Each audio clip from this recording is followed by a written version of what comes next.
నమశంకరాయ. మీ యొక్క కోరిక ఏదైనా అతి శీఘ్రంగా నెరవేరాలి అనంటే 15వ తారీఖు రోజున మాస శివరాత్రి అయింది. పైగా క్షిప్ర నక్షత్రంలో ఉన్నటువంటి అశ్విని నక్షత్రంతో కూడుకున్నటువంటి రోజున.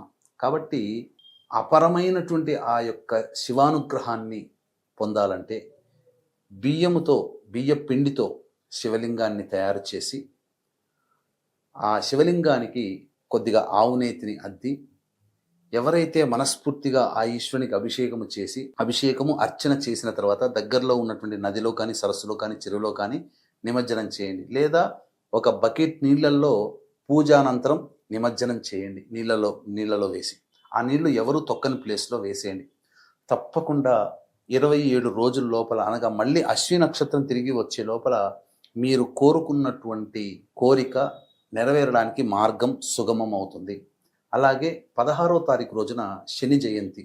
మేష, మిథున, కర్కాటక, సింహ, కన్య, వృశ్చిక, ధనస్సు, కుంభ, మీన రాశిలో జన్మించినటువంటి వారికి శనిదోష నివారణ.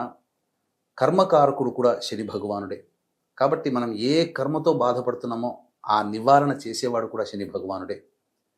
అలాగే మీ జాతకరీత్యా కలుగు విద్య, వివాహ, ఉద్యోగ, దాంపత్య, అనారోగ్య సమస్యల నివారణకి సంబంధించి దోష నివారణార్థమై 16వ తారీఖు రోజున సాయంకాలం 6 గంటలకి సర్వదోష నివారణ పూజలు, హోమాలు జరిపించి శక్తిపాతం చేసినటువంటి కరుంగలిమాల ఇవ్వడం జరుగుతుంది. అవకాశం ఉన్నటువంటి వాళ్ళు మే 16వ తారీఖు రోజున సాయంకాలం 5 గంటలకి కనిపిస్తున్న నెంబర్కి కాంటాక్ట్ చేసి మీ గోత్రనామాదులు నమోదు చేసుకోవచ్చు.